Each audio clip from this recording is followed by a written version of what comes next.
Welcome back to the Deep Dive.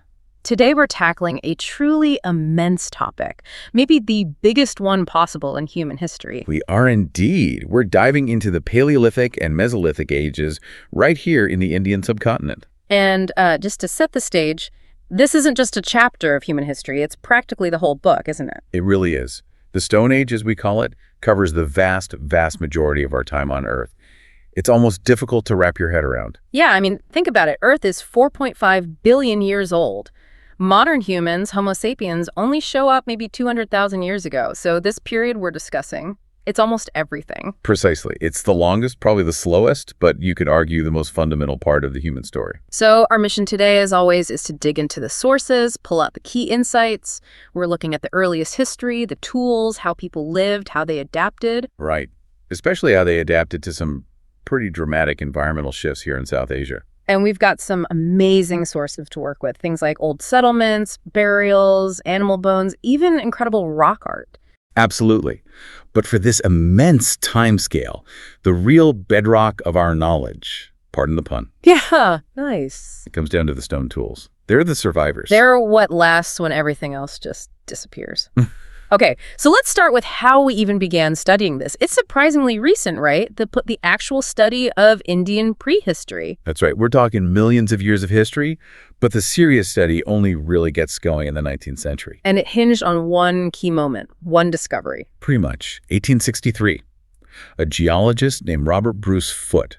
He finds this very distinctive stone tool, a hand axe, at Pallavaram, near what's now Chennai. And that was the first official Paleolithic tool found in India. The first officially recognized one, yes. Foote knew what he was looking at, geologically speaking, and his work basically launched the field. He dedicated his life to it, finding sites all over. Okay, but here's that little twist our sources mentioned. Foote's hand axe. It wasn't actually the very first prehistoric tool found and documented in India. No, it wasn't. That's the fascinating detail. 7 years before Foote, in 1856, a railway engineer, a chap named Le Mesurier. A railway engineer. Okay. Yeah, he found a small chert arrowhead near Neograhi village. But, he wasn't part of the scientific establishment in the same way. His find didn't really register. So it lacked the intellectual context? Or maybe the scientific clout? Exactly. Foote's find, this quite impressive Schulian hand axe, resonated internationally. It fit into the emerging understanding of human antiquity. And that recognition came pretty quickly, didn't it? Remarkably fast. Yeah. By 1873, so just 10 years later, Indian stone tools were being shown off at the Vienna International Exhibition. That really cemented South Asian prehistory on the world map. Right, so Foote and others are making these incredible finds on the ground in India. But you mentioned the intellectual context. Their discoveries only really clicked because of huge scientific shifts happening back in Europe, right? Absolutely. You need a framework to understand what you're finding. And the mid-19th century provided two massive ones, deep time and evolution. Let's unpack deep time first. Charles Lyell, the geologist. Yes, Lyell's Principles of Geology back in the 1830s was revolutionary.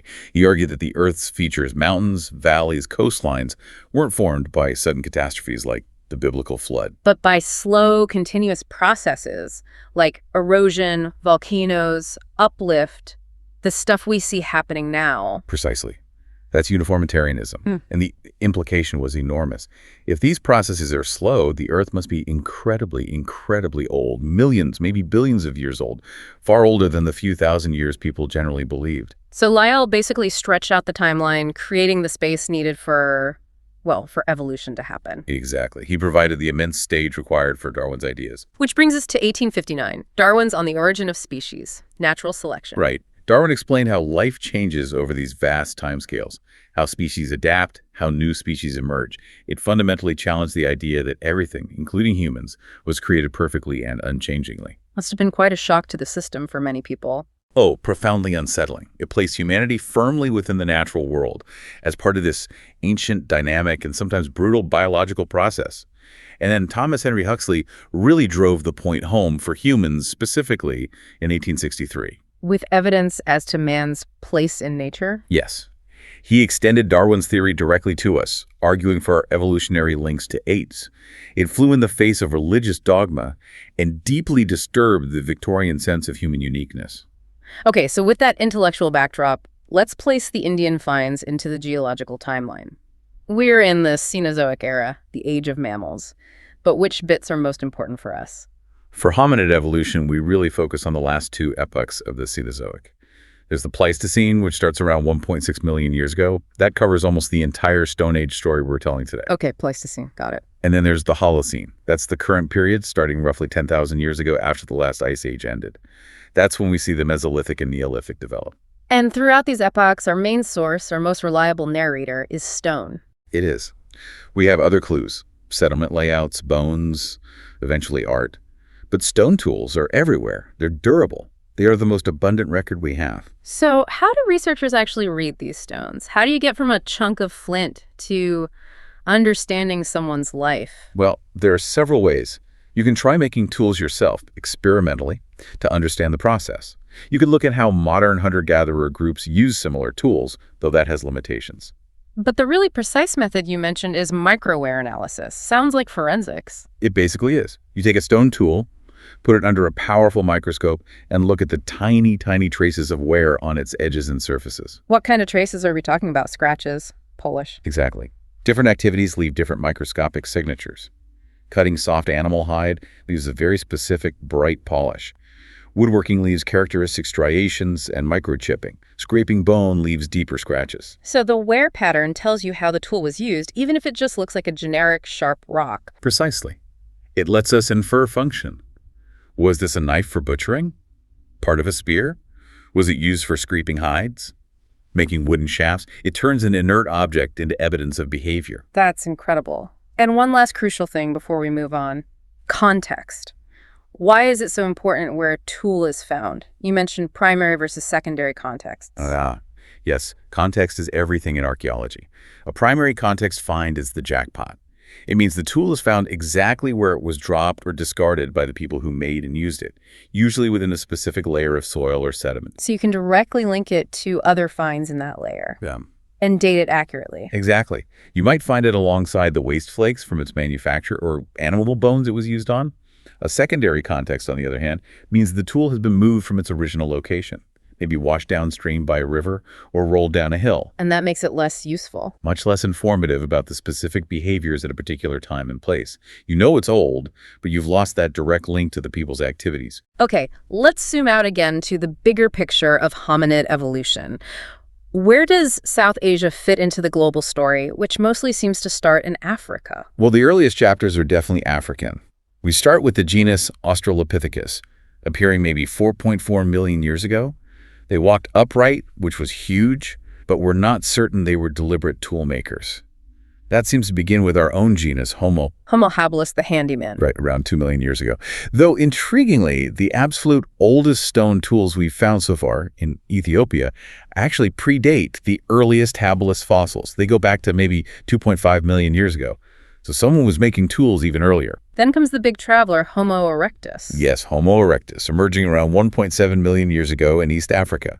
Fully upright posture, a significant jump in brain size and intelligence, and crucially, they didn't stay put. They spread out. Massively. H. erectus is the first hominid species we find widely distributed across the Old World. We have remains in Java, Indonesia, potentially dating back 1 or even 2 million years. And the famous finds in the Zucudian caves in China, maybe 500,000 years old.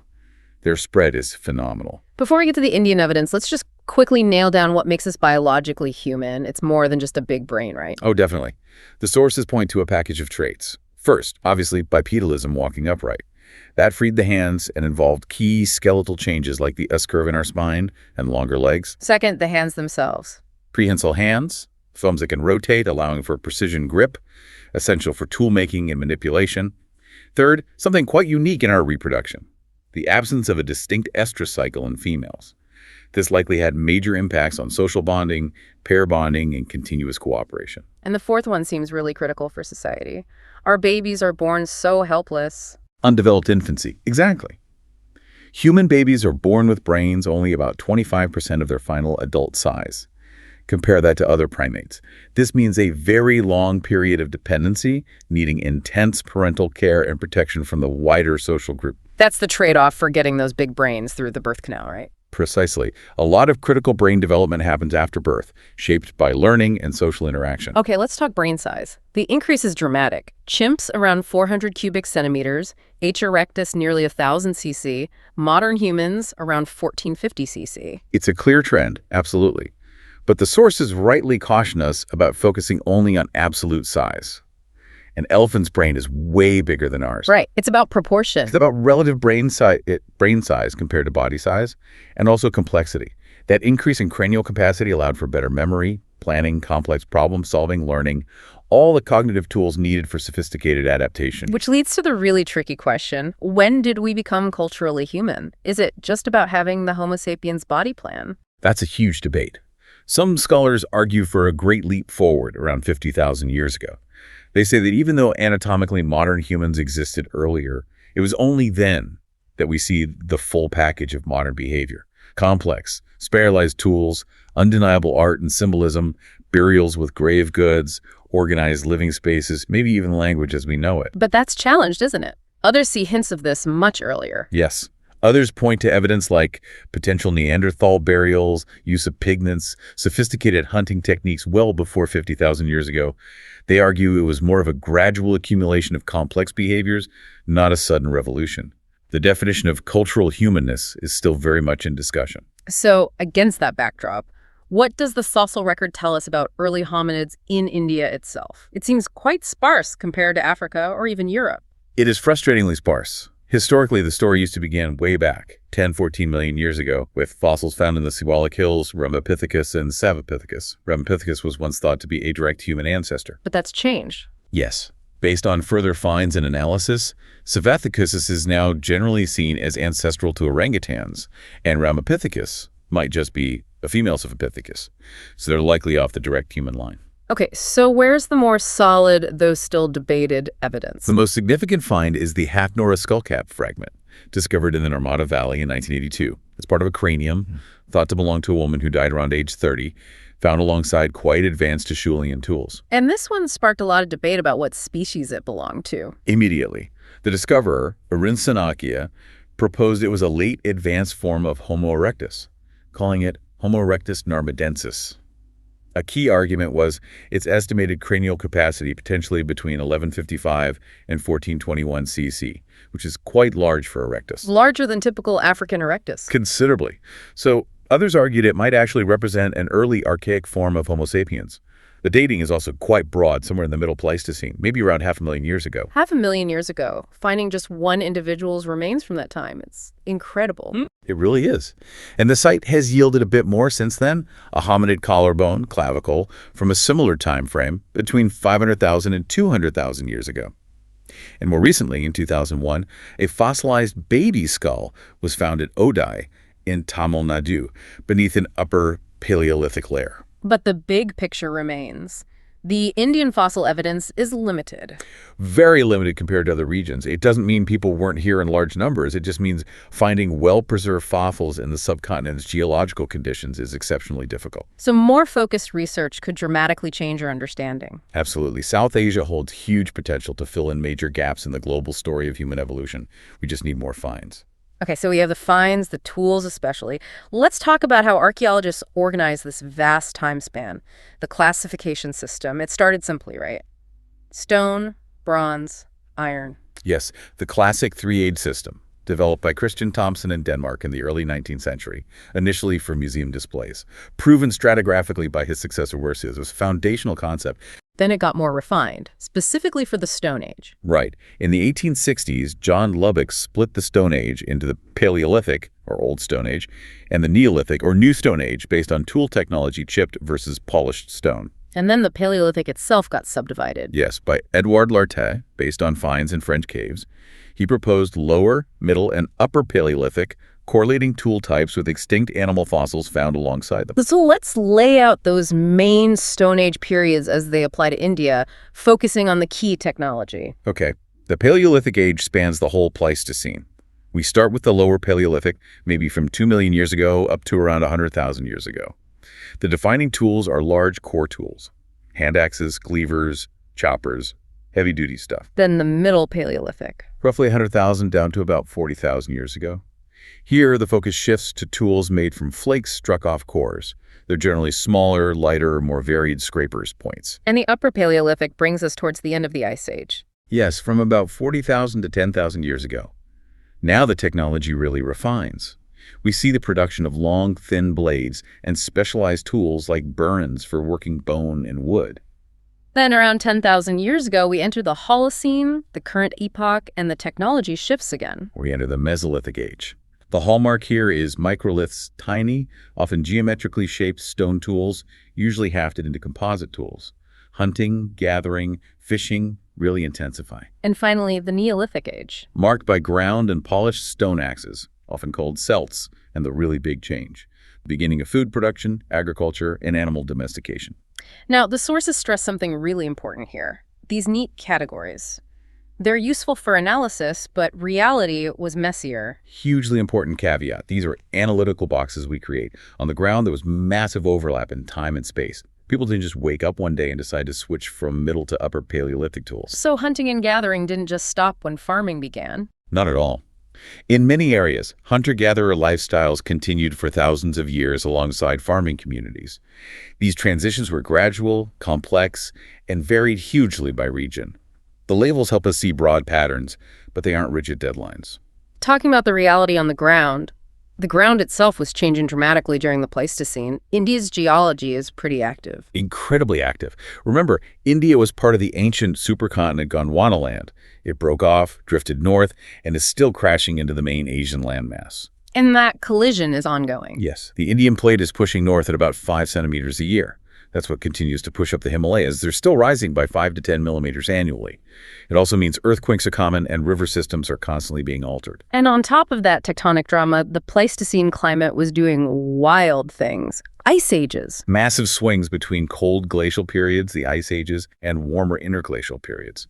These caused huge fluctuations in global sea levels as water got locked up in ice sheets and then melted. And in a tropical place like India, it wasn't ice sheets, but cycles of wet and dry. Exactly. We see alternating wetter periods called pluvials and drier periods called interpluvials. These shifts would have completely changed the vegetation, animal distributions, and water availability, forcing hominid groups to constantly adapt or move. And then there was that one truly catastrophic event that impacted the entire globe, including India, the Toba supereruption. Ah, Toba. Yes. Around 75,000 years ago in Sumatra. This was possibly the largest volcanic eruption in the last couple of million years. A true supervolcano. And we find evidence of it in India. How? Its ash, called tephra, was ejected high into the atmosphere and spread globally. Thick layers of this distinctive Toba tephra have been found embedded in river valley sediments across peninsular India, especially in places like the Narmada and Sun valleys. It's a clear geological marker. What would that have meant for the people living here 75,000 years ago? Devastation, probably. It would have blanketed vast areas in thick, potentially toxic ash. It likely caused a volcanic winter, years of significantly colder temperatures, reduced sunlight, widespread die-offs of plants and animals. A population bottleneck. That's one theory. It could have drastically reduced hominid populations across Asia, maybe globally, forcing survivors into refuge areas. It was a profound environmental shock, a real test of resilience. Okay, let's dive deep into the toolkit itself, starting way back in the Lower Paleolithic, roughly 2 million to 100,000 years ago. What defines these earliest tools beyond just being big rocks? Well, they're often large, made from tough rocks like quartzite. The technology is direct percussion, basically hitting one rock with another. The main types are hand axes, cleavers, and simpler forms like choppers and chopping tools, often made on pebbles or larger blocks. We need to define core and flake here. Right. When you strike a rock, the big piece you're holding or shaping is the core. The smaller pieces that break off are flakes. Lower Paleolithic technology often focuses on shaping the core itself into the final tool, like a hand axe. But you mentioned some of these tools, the Acheulean ones, are quite sophisticated, not just bashed rocks. Absolutely. Acheulean technology, named after a site in France, represents a huge cognitive advance over the very earliest, cruder Oldowan tools. A classic Acheulean hand axe is often symmetrical, teardrop-shaped, worked carefully on both sides. We call that bifacial. It looks designed. It is designed. It requires planning, visualizing the final form within the raw stone, complex sequences of strikes, good hand-eye coordination. It's a standardized multi-purpose tool far beyond just finding a sharp rock. And making these things, especially the big ones, must have taken serious effort. Immense effort and skill. They might have needed techniques to break massive boulders first, maybe using fire and water to create thermal shock and fracture the rock. Getting those large, usable primary flakes required strength and know-how. These tools weren't trivial to produce. We touched on those incredibly early dates in the northwest Riwat in Pakistan over 2 million years, maybe Uttarbanini and Jammu even older. That really pushes back the timeline for hominids in South Asia. It absolutely does. It suggests hominids, likely early Homo erectus or even earlier forms, were present in the subcontinent almost as early as anywhere outside Africa. It challenges simpler out-of-Africa models. Let's look at some key lower Paleolithic sites. Isampur and Karnataka, what was special about it? Isampur, dated around 500,000 years ago, wasn't just a campsite. It was a massive workshop, a quarry and factory site, mainly for Acheulean tools, serving the wider Hunsky-Beichbal Valleys region. What's the evidence for it being a factory? They found huge quantities of debitage, the waste flakes and debris from tool making. Piles of it. Also lots of unfinished tools, raw cores ready to be worked, and hammer stones used for knapping. It was clearly an industrial center, focused on producing tools from the local limestone. People probably came there specifically to make tools. Likely seasonally, yes. No. To quarry the stone and manufacture the implements they needed. Okay, next up. Bhimbetka in Madhya Pradesh, a superstar site. Why was it so popular with prehistoric people for so long? Bhimbetka just had it all. Fantastic natural shelter in these huge rock overhangs made of sandstone and quartzite, reliable water from perennial springs nearby, and incredible biodiversity. The sources mention over 30 types of edible plants identified, plus abundant game animals and fish. It was prime real estate. And the excavations show really deep occupation. Yes, layers going way back. They even found evidence of deliberately paved stone floors within the lower Paleolithic levels. People were investing in making these shelters comfortable for long periods. Moving south, Terampakam in Tamil Nadu, this was one of Foot's early sites. What did the tool analysis reveal there? Something really interesting about mobility. The Acheulean tools found there, mostly hand axes, were often made of quartzite. But good quartzite wasn't available right at the site. And importantly, they found very little manufacturing waste, very little debitage, meaning the tools probably weren't being made at Terampakam. People were likely making them elsewhere, maybe closer to the quartzite sources, and then carrying the finished or near-finished hand axes into this site. It shows planning and transport of valuable tools. Wow. And Terampakam also gave us that unique find of animal footprints. Yes. The first time animal footprints were found directly associated with Acheulean tools in South Asia. About 17 distinct prints, probably from large bovids like water buffalo or nilgai. It gives us a snapshot of the environment, likely open, wet grasslands, suitable for these large animals during that period. Okay, let's shift gears to the Middle Paleolithic, roughly 100,000 to 40,000 BP.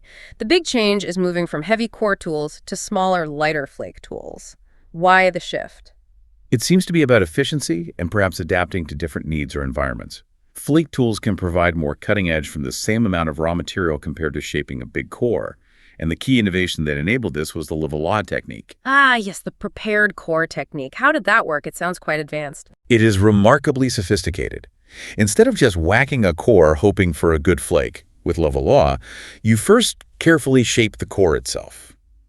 You prepare the platform you're going to strike, and you shape the surface of the core, often making it look a bit like a tortoise shell. Why go to all that trouble? Because it allows you to predetermine the exact size and shape of the flake that will come off when you deliver the final blow.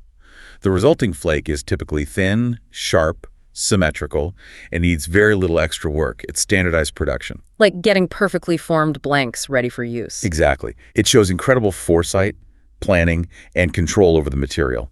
A real technological leap. And regionally in India, this period sometimes gets a specific name. The Nevasin industry. Yes, particularly in central and peninsular India, based on finds at Nevasa in Maharashtra. What often distinguishes the Nevasin is not just the flake tools, but the preferred raw materials, fine-grained stones like agate, jasper, chalcedony, chert. Why the change in materials? These cryptocrystalline rocks allow for finer, more controlled flaking than quartzite. This let them make a wider variety of standardized scraper forms, maybe for more specialized tasks like working hides or softer plant materials. It shows adaptation to local resources and needs. And the climate during this period, any clues from places like the Thar Desert? Interestingly, in the Thar region, Middle Paleolithic tools are often found in reddish-brown soils that suggest a somewhat wetter, cooler climate than during parts of the Lower Paleolithic. More vegetation, more surface water available, maybe a more favorable period that allowed populations to thrive and develop these new techniques. Right, then we move into the final phase of the Old Stone Age, the Upper Paleolithic, around 40,000 to 10,000 BP. The trend towards smaller tools continues. Yes, and towards greater specialization. The defining technological feature is the efficient production of blades flakes that are at least twice as long as they are wide, with parallel sides. These are like prehistoric razor blades. Very extremely. They provide a lot of sharp edge for their weight and can be easily modified into various tool types or used as inserts in composite tools. We also see a significant increase in burins. Burins, what were they for? Burins are small, sturdy tools with a chisel-like edge. They're specifically designed for engraving or working hard materials like bone, antler, ivory, and probably hardwoods. Essential for making things like spear points, harpoons, needles, and potentially for art. And this technological shift happens as the climate, particularly in northern and western India, starts getting drier towards the end of the Pleistocene. Yes, there seems to be a correlation. Increased aridity might have put a premium on mobility and efficient use of resources. Lighter toolkits based on blades and the ability to make sophisticated tools from bone and antler using burins would have been highly advantageous. Now, the Upper Paleolithic gives us some truly amazing finds that aren't stone tools. The Kurnool Caves in Andhra Pradesh. Yeah. What was unique there? The Kurnool Caves are exceptional for South Asia. In some layers, a huge percentage, up to 90% of the tools found, were made not from stone, but from animal bone. Bone tools. That's rare for this period in India. Very rare compared to stone. It suggests that in the specific environment around Kurnool, perhaps densely forested and humid, bone was an abundant and perhaps preferable material for certain tasks. They found bone spear points, awls, scrapers, a whole toolkit. And then there's the ostrich eggshell evidence. This is mind-blowing. Ostriches in India. Yes, hard to imagine now. But the ostrich, the largest living bird, was widespread across parts of India during the late Pleistocene and early Holocene. We know this because fragments of their incredibly thick and durable eggshells have been found at dozens of sites. Like Patni in Maharashtra, dated quite old. Patni has fragments dated to around 25,000 years ago. Chandrazal in Rajasthan has finds dated even earlier, nearly 39,000 years ago. But these weren't just broken eggshells from nests. People were using them, right? Even symbolically. Absolutely. This is where it gets really exciting. At Patna, they found a piece of ostrich eggshell that had been deliberately engraved with a crisscross pattern. This isn't utilitarian. This is decoration, maybe symbolism. Art. And even more significantly, beads. Ostrich eggshell beads. Small, disc-shaped beads, carefully drilled and smoothed. These have been found at over 40 sites. And crucially, at Bhimbetka, beads like this were found around the neck of a man in an Upper Paleolithic burial. Making a bead like that from tough eggshell, that takes time, skill, patience. It serves no survival purpose. None at all. It's purely about adornment, identity, status, maybe ritual significance. Yeah. It tells us that people 25,000 or 30,000 years ago were investing significant effort into creating objects imbued with cultural meaning. That's a huge window into their symbolic world. Okay, so the glaciers retreat, the climate warms and stabilizes around 10,000 years ago, and we enter the Mesolithic age, the Middle Stone Age, within the Holocene epoch. What's the big picture change? Favorable climate leads to population growth, and people start spreading out, colonizing new environments, exploiting resources more intensively. And the defining technology becomes microliths. Micro small, lith, eighth stone, tiny tools. Really tiny, often just 1 to 5 centimeters long. It's the culmination of that trend towards miniaturization and standardization we saw starting in the Upper Paleolithic. And they favored specific types of stone for these. Yes, they needed very fine-grained materials that could be flaked predictably on a small scale. So cryptocrystalline silicas like chert, chalcedony, agate, jasper become the go-to materials. And the shapes become quite distinctive, geometric. Very much so. Alongside miniature versions of older tool types, we see new standardized geometric forms. Lunates, which are crescent-shaped, triangles, and trapezes. These weren't random shapes. They were deliberately produced forms. Seems too small to use effectively by hand. Absolutely. The vast majority of microliths were designed to be hafted, set into handles or shafts made of wood, bone, or antler to create composite tools. Like what kind of composite tools? Think of them as inserts or barbs. Several microliths could be set in a row along a piece of wood to make a serrated knife or sickle. A sharp triangular or lunate piece could serve as the tip or barb of an arrow or spear. They could form the cutting edge of daggers. So you get replaceable, standardized parts for more complex tools, efficient hunting weapons. Exactly. Much more efficient projectiles. And there's speculation, quite plausible, that poisons derived from plants or animals might have been applied to these tiny, sharp tips to increase their lethality, especially for hunting faster game. The Mesolithic also seems to show clearer signs of people moving resources around, or maybe interacting more over distances. The chalcedony at Bangor in Rajasthan is a great example. It really is. The people at Bangor clearly preferred high-quality chalcedony for making their microlithic blades. But the nearest source of that specific stone was over 90 kilometers away, in the Deccan Traps region. 90 kilometers, that's quite a trek just for stone. It is. It implies one of two things. Either the Bangor people themselves were highly mobile, perhaps moving seasonally with animal herds and visiting the quarries, or they were part of an exchange network, trading with groups who lived closer to the sources or controlled access to them. Either way, it shows connection over significant distances. And similar evidence comes from the Ganga Valley. Yes. Finding identical types of stone tools made from specific Vindhyan rock sources on both sides of the massive Ganga River, north and south, indicates that raw materials, or perhaps finished tools, were being transported across the river.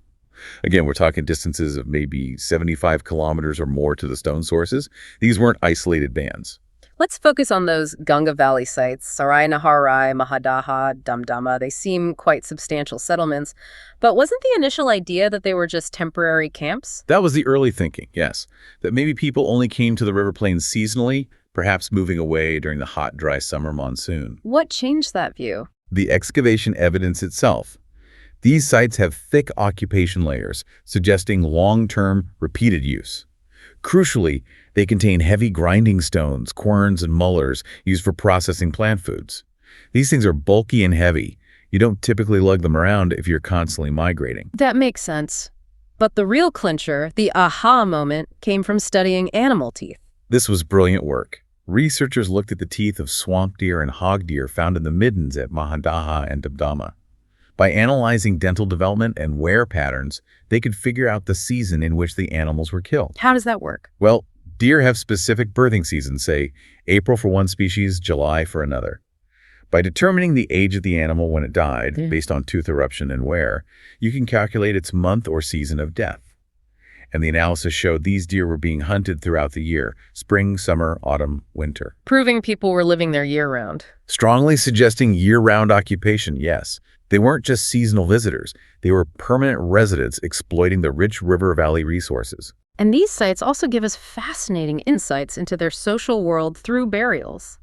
These weren't just casual disposals of the dead. Not at all. We see formalized burial practices emerging. People were intentionally buried in shallow, usually rectangular graves. They were typically placed in an extended position, lying flat on their back. And the orientation mattered. East-west? Often west-east or east-west alignment, yeah. This might relate to the sunrise or sunset, suggesting burials could happen at any time of year, again supporting the idea of permanent settlement. It shows deliberate ritual behaviors surrounding death. And some burials included grave goods, items buried with the person. Yes, things like microlithic tools, ornaments made of bone or antler rings, sometimes even rare items like ivory pendants.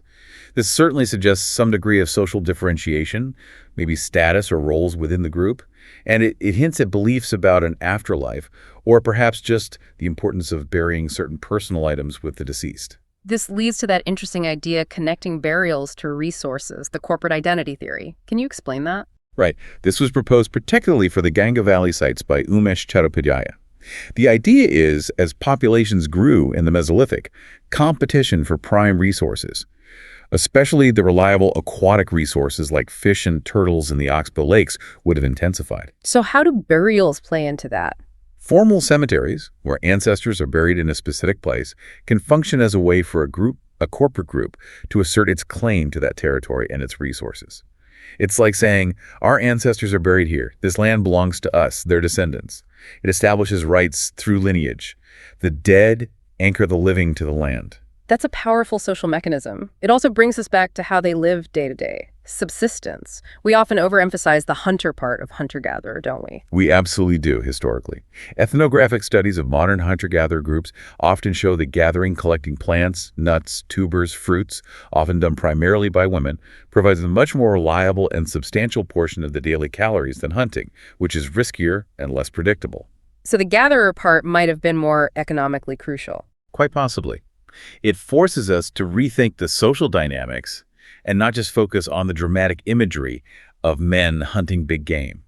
Women's economic contribution through gathering was likely foundational. And the idea that their life was just a constant, brutal struggle for survival, that's also being questioned. Yes, some sources, again drawing parallels with recent hunter-gatherers, suggest that because their material needs were relatively limited and they were highly efficient at exploiting their environment, they may actually have had significant amounts of leisure time once basic food needs were met. Not quite the nasty, brutish, and short life Hobbes imagined. Perhaps not always. They seem to have mastered their environments quite effectively, which might have allowed time for socializing, ritual, art, and just living. Let's talk more about that ritual and symbolic life. We saw hints with the ostrich eggshells, but are there earlier signs, even back in the Paleolithic? There are some tantalizing, though debated, pieces of evidence. One fascinating example is in the Auditorium Cave at Bimbetka. This is dated very early, maybe borderline lower to middle Paleolithic. In the center of this large cave space, there's a big, naturally placed boulder. On its surface are 7 deliberate cup-like depressions, we call them cupules, hammered into the rock. Nearby is another rock with a single cupule and a meandering line engraved next to it. Why interpret that as ritual, not just doodling? The effort involved, the placement in a central prominent location, the repetition of the motif. It strongly suggests intentionality beyond the utilitarian. Archaeologists like V.S. Wakankar interpreted this as a potential ritual site, a focal point for community gatherings. Some even speculate the main rock might have been struck, used as a kind of lithophone or gong. Using the cave's acoustics, perhaps? Wow. Okay, fast forward to the cusp of the Mesolithic, the Bagora Shrine in Madhya Pradesh. This one shows incredible continuity. It really does. Dated around 9,000, 8,000 BCE, so very early Holocene or latest Pleistocene. Archaeologists found a roughly circular platform made of sandstone rubble. And placed right in the middle was a very striking, naturally formed triangular stone with concentric laminations. A natural triangle. Why is that significant? Because even today, tribal groups in that same region, like the Kol and the Baiga, worship similar natural triangular stones, often found near springs or streams, as potent symbols of the female principle, the mother goddess, Shakti. So you're seeing the same symbol in the same region, used ritually, potentially 9 or 10,000 years apart. That's the stunning implication. It suggests an incredibly deep-rooted ideological tradition linking the deep past to living cultures. But the real explosion of art happens in the Mesolithic with the rock paintings. And India has a special place here. It does indeed. The very first discovery of prehistoric rock paintings anywhere in the world was actually made in India, in the Kaimur Hills of Uttar Pradesh, by an archaeologist named A.C.L. Carlisle back in 1867-68. That predates the famous European cave art discoveries. And Bimbetka is ground zero for this, right? The sheer number of painted shelters is astounding. Bimbetka is world-class. Over 640 rock shelters identified, and around 400 of them have paintings spanning different periods, from Upper Paleolithic right through Mesolithic and later. It's one of the richest concentrations of rock art on the planet. What were their techniques? How did they make the paint? They used natural mineral pigments, red and yellow ochre from iron oxides, white from limestone or kaolin clay, green perhaps from copper minerals. They ground these pigments finely and likely mix them with binders like water, animal fat, or plant juices. They use brushes made from plant fibers or twigs, sometimes maybe even fingers. And the scale. Some paintings are huge and high up. Yes, suggesting cooperation and planning. They must have used some form of scaffolding or ladders made from wood to reach the higher surfaces in the shelters. It wasn't just casual graffiti. It was often a major undertaking. What are the main subjects? Is it all just animals and hunting? Animals are definitely prominent. The sources list about 29 different species depicted at Bimbetka: deer, bison, rhino, tiger, elephant, boar, fish, birds. It's a catalog of the local fauna. And hunting scenes are very common, showing groups of men with bows and arrows, spears, traps, sometimes accompanied by dogs. But it goes beyond just recording the hunt, right? There are more abstract or symbolic elements. Oh, absolutely. We see dancing figures, often linked in lines, suggesting communal rituals or celebrations. We see figures wearing masks or elaborate headdresses, maybe representing shamans or ritual specialists. There's that incredible X-ray style where they show the internal organs of animals or a fetus inside a deer. And that famous Bimbetka boar, that's not a real animal. Not at all. It's a fantastic composite creature, body of a boar, but the snout of a rhino, the lower lip maybe like an elephant's, horns like a buffalo. It's clearly a mythical or symbolic being representing something powerful from their cosmology. So the art gives us a window into their social life, too. Definitely. You see scenes depicting economic activities, men hunting, women often shown gathering food with baskets or grinding seeds on querns. You see family groups, people carrying loads. You see depictions of musical instruments like drums. You see variations in adornment and dress that might indicate status. And unlike the deep, dark caves in Europe, these paintings are usually in well-lit shelters. Mostly, yes. This suggests their function might have been different, not just secret rituals in the dark, but also for public display, storytelling, reinforcing social norms, decorating living spaces. It was art integrated into daily life. So wrapping this up, we've covered an absolutely monumental journey today. From the very earliest hominids in South Asia, identifiable by those carefully crafted Acheulean hand axes. Right, through the environmental challenges like the Toba eruption, the technological shifts towards efficiency with level-off lakes in the Middle Paleolithic. To the emergence of modern humans in the Upper Paleolithic, making blades, working bone, creating the first symbolic objects like ostrich eggshell beads. And culminating in the Mesolithic, with sophisticated microlithic technology, complex social adaptations like permanent settlements in the Ganga Valley, formalized burials, possibly linked to resource control. And that incredible flowering of symbolic life seen in the rock art of places like Bimbetka. It's really a story of adaptation. Constant adaptation to changing climates, developing new technologies to exploit resources more effectively, building complex social structures, and creating rich symbolic worlds. These hunter-gatherers weren't simple. They were highly skilled, knowledgeable, adaptable people. They really laid the foundations for everything that came later, including the agricultural revolution of the Neolithic. Absolutely. Right. They mastered the landscape and developed the cognitive and social tools that made the next big shift possible. Okay, so here's a final thought for you, our listeners, to chew on, building on what we've discussed. We saw that amazing potential continuity, the triangular stones at Baghor, possibly echoing modern tribal worship in the same region. And we talked about how non-utilitarian items like those ostrich eggshell beads required immense skill and effort. They weren't for survival. They were clearly, as the sources say, imbued with important cultural meaning. So, considering that investment in the symbolic and things beyond basic needs, even tens of thousands of years ago, what does that tell us about the core of human nature? If these ancient hunter-gatherer societies were already deeply concerned with identity status, ritual, art, cosmology, what fundamental ideas about who we are, our place in the universe, and what holds meaning were forged way back then in the Paleolithic and Mesolithic that perhaps still resonate, maybe unconsciously, in our cultures today?